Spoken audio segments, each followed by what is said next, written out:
जय श्री राधे कृष्ण। आप सभी का आपके अपने YouTube channel VK Mishra present में बहुत बहुत स्वागत है। आइए आज आप सब जानेंगे वर्ष 2025 में आमल की एकादशी का व्रत कब धारण किया जा रहा है। तो जानेंगे व्रत के शुभ मुहूर्त के बारे में, पारण समय के बारे में, पूजन विधि के बारे में, व्रत महत्व के बारे में, व्रत का पारण कब और किस चीज से किया जाएगा, भगवान को किस वस्तु का भोग लगाना चाहिए, इस दिन क्या करना चाहिए, नहीं करना चाहिए। तो आइए जानते हैं इन सबों के बारे में। फाल्गुन मास शुक्ल पक्ष में पड़ने वाली एकादशी को इसे रंग भरी एकादशी और आमल की एकादशी के नाम से जाना जाता है। आप सभी भक्तों को आमल की एकादशी, रंग भरी एकादशी व्रत की ढेर सारी शुभकामनाएं। आप सभी के जीवन में लक्ष्मी नारायण की कृपा से आप सभी को सभी प्रकार के सुख और समृद्धि की प्राप्ति हो। जो भी भक्त सच्ची श्रद्धा के साथ, नियम और निष्ठा के साथ आमल की एकादशी, रंग भरी एकादशी का व्रत धारण करते हैं, तो इस व्रत के प्रभाव से व्यक्ति के सभी प्रकार के पाप और ताप नष्ट होते हैं। इस दिन खास करके आंवले के पेड़ के नीचे बैठ करके पूजन किया जाता है। इस दिन भगवान विष्णु, माता लक्ष्मी और भगवान विष्णु के परशुराम स्वरूप की पूजा करनी चाहिए। पीपल के वृक्ष के समान ही आंवले के वृक्ष को पूजनीय माना गया है, तो इस दिन आंवले वृक्ष की पूजा भी करनी चाहिए। यह व्रत मोक्ष प्रदायक, धन, वैभव एवं पुत्र पौत्रादि प्रदायक व्रत है तथा इससे व्यक्ति की रक्षा होती है और अंत में वैष्णव लोक की प्राप्ति होती है। तो आइए जानते हैं आमल की एकादशी व्रत के शुभ मुहूर्त, पारण समय के बारे में। इसके बाद आप जानेंगे पूजन विधि के बारे में। फाल्गुन मास शुक्ल पक्ष की एकादशी तिथि प्रारंभ समय 9 मार्च 2025 दिन रविवार सुबह 7:47 और एकादशी तिथि की जो समाप्ति है वह 10 मार्च 2025 दिन सोमवार सुबह 7:46 पे एकादशी तिथि की समाप्ति है। तो एकादशी का व्रत सूर्योदय व्यापनी के अनुसार और द्वादशी युक्त एकादशी व्रत के लिए जो समय प्राप्त हो रहा है, तो सभी भक्तजन 10 मार्च 2025 दिन सोमवार को व्रत धारण करेंगे। 9 मार्च को 10वें दिन के नियम का पालन करेंगे, 10 मार्च को व्रत धारण करेंगे और व्रत का पारण 11 मार्च को किया जाएगा। एकादशी व्रत का पारण द्वादशी में करनी चाहिए और हरिवासर समाप्त होने के बाद करना चाहिए। हरिवासर का समय द्वादशी तिथि का पहला चौथाई हिस्सा हरिवासर का होता है। तो द्वादशी तिथि की जो समाप्ति है वह 11 मार्च 2025 दिन मंगलवार सुबह 8:15 पे द्वादशी तिथि की समाप्ति है। तो सभी भक्तजन व्रत का पारण 11 मार्च को सुबह 6:35 से सुबह 8:13 तक व्रत का पारण कर लेंगे। आमल की एकादशी व्रत का पारण गोदधना पारणम यानी कि गाय के दूध के दही से इस व्रत का पारण किया जाएगा। यह संभव ना हो तो आप जल, फल या तुलसी दल से व्रत का पारण करें। एकादशी तिथि के दिन 10 मार्च को ब्रह्म मुहूर्त का जो समय होगा वह समय सुबह 4:59 से सुबह 5:48 तक होगा। सूर्योदय का समय सुबह 6:12, सूर्यास्त शाम 6:04 होगा। 10 मार्च को राहु काल का समय सुबह 7:41 से सुबह 9:10 तक होगा और 11 मार्च को दोपहर 3:06 से शाम 4:35 तक होगा। राहु काल समय के दौरान कोई भी शुभ कार्य या नया कार्य नहीं करना चाहिए, इस बात का ध्यान रखें। 10 मार्च को नक्षत्र पुष्य होगा रात्रि 12:51 तक, उसके बाद अश्लेषा नक्षत्र होगा। योग शोभन होगा दोपहर 1:57 तक, उसके बाद अतिगंड योग होगा। 10 मार्च को सर्वार्थ सिद्धि योग भी बन रहा है जो कि सुबह 6:36 से रात्रि 12:51 तक होगा, जो कि बड़ा ही अच्छा सहयोग बन रहा है। इस दौरान पूजन आदि का कार्य करने का विशेष महत्व माना गया है। विजय मुहूर्त का समय दोपहर 2:30 से दोपहर 3:17 तक होगा। जो भी व्रती हैं उन्हें चाहिए कि व्रत के लिए 10वीं के दिन से ही व्रत में नियमों का पालन करना चाहिए।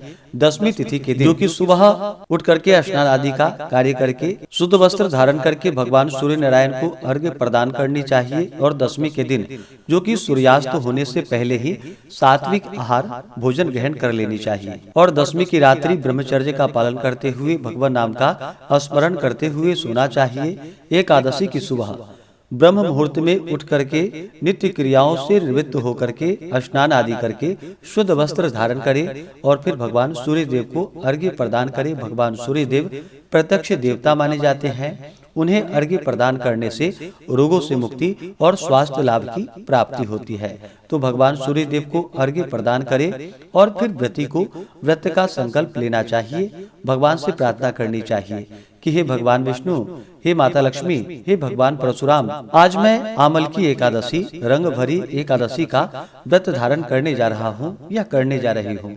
इस प्रकार से प्रार्थना करें कि यह व्रत मेरा निर्विघ्न पूरा हो, हमें पुण्य फलों की प्राप्ति हो। आपके मन में जो भी इच्छा हो, जो भी कामना हो, वह भगवान से कहें और एकादशी के दिन रात्रि उपवास रह करके व्रत को धारण करें। जो उपवास नहीं रह पाते हैं, जिनका स्वास्थ्य सही ना हो, तो आप एक समय फलाहार ग्रहण करके व्रत को धारण कर सकते हैं। इस दिन सुबह के समय में जो कि आमले वृक्ष के नीचे बैठ करके पूरे विधि विधान के साथ भगवान विष्णु का, माता लक्ष्मी का और साथ में भगवान परशुराम का, जो कि आमले वृक्ष के नीचे कलश को स्थापित करके धूप दीप आदि पंचरत्न से परशुराम जी की पूजा करनी चाहिए। इस दिन भगवान का जल से अभिषेक करे, पंचामृत से अभिषेक करे, शुद्ध गंगा जल से अभिषेक करे, भगवान को पीला वस्त्र चढ़ाए, यज्ञोपवीत अर्पित करे, फिर जौ काले तिल अर्पित करे। भगवान को तुलसी दल अति प्रिय होता है तो उन्हें तुलसी दल अर्पित करे। तुलसी दल, तुलसी पत्र जो कि नैवेद्य का भोग भी लगाते हैं, तो उस समय में भगवान को डाल करके ही भगवान को भोग लगानी चाहिए। भगवान विष्णु को अक्षत नहीं चढ़ाया जाता है, इस बात का ध्यान रखें। अक्षत की जगह उन्हें काले तिल या काले तिल ना मिल सके तो सफेद तिल ही अर्पित करें। भगवान को विशेष करके पीले पुष्प चढ़ाएं, पीले चंदन अर्पित करें। इसके बाद धूप और दीप दिखाएं, अनेक प्रकार का नैवेद्य आदि अर्पित करें। अभी के मौसम में जो भी ऋतु फल प्राप्त हो या दूध से बने हुए वस्तुओं का भगवान को भोग लगाए। इस दिन खास करके आंवला भगवान को अवश्य ही अर्पित करनी चाहिए और इसे प्रसाद के रूप में ग्रहण भी करना चाहिए। नैवेद्य का भोग लगाने के बाद भगवान को जल से आचमनी करवाएं। मुख शुद्धि के लिए पान पत्र, सुपारी, लौंग, इलायची के साथ में भगवान को अर्पित करें।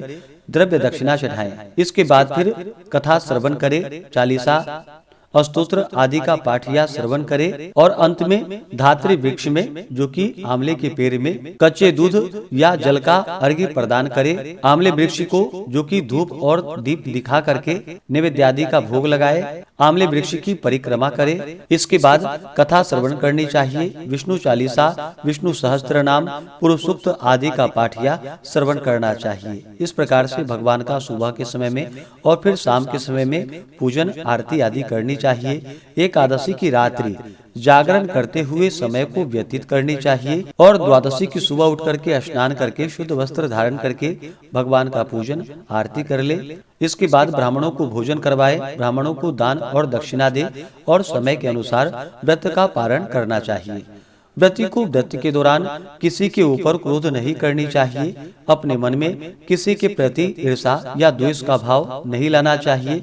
अपने से बड़ों का सदा ही आदर और सम्मान करनी चाहिए। इस दौरान ओम नमो भगवते वासुदेवाय या श्री कृष्ण गोविंद हरे मुरारी आदि मंत्रों का जाप करना चाहिए। भगवान विष्णु के चरणों में अपना मन लगाना चाहिए। जहाँ तक हो सके व्रत के दौरान व्रती को कम बोलनी चाहिए। ज्यादा बोलने से मुख से न निकलने वाले शब्द भी निकल जाते हैं, तो जहाँ तक हो सके कम बोलनी चाहिए। कुटिल व्यक्ति से या गलत व्यक्तियों से जो कि दूरी बना करके रखनी चाहिए और पूर्ण श्रद्धा भक्ति भाव के साथ भगवान का पूजन अर्चन करनी चाहिए। इससे भगवान विष्णु अपने भक्तों के सभी प्रकार के पाप और ताप को नष्ट कर देते हैं। जब व्यक्ति के पाप और ताप नष्ट होते हैं तभी उनके पुण्य उदित हो पाते हैं। उसके बाद ही सांसारिक सुखों की प्राप्ति हो पाती है। तो आशा करता हूँ कि यह जानकारी आपको अच्छा लगा हो। इसी प्रकार से ज्ञानवर्धक जानकारियाँ प्राप्त करते रहने के लिए, व्रत पूजा के बारे में जानने के लिए, कथा को सुनने के लिए चैनल पे अगर आप पहली बार आए हैं तो चैनल को लाल बटन दबा करके सब्सक्राइब करें। साथ में बेल आइकन घंटी को दबाएं ताकि आने वाली वीडियो का नोटिफिकेशन आपको समय से मिलता रहे। वीडियो को लाइक करें, शेयर करें। सुखी रहें और स्वस्थ रहें। जय श्री राधे कृष्ण। धन्यवाद।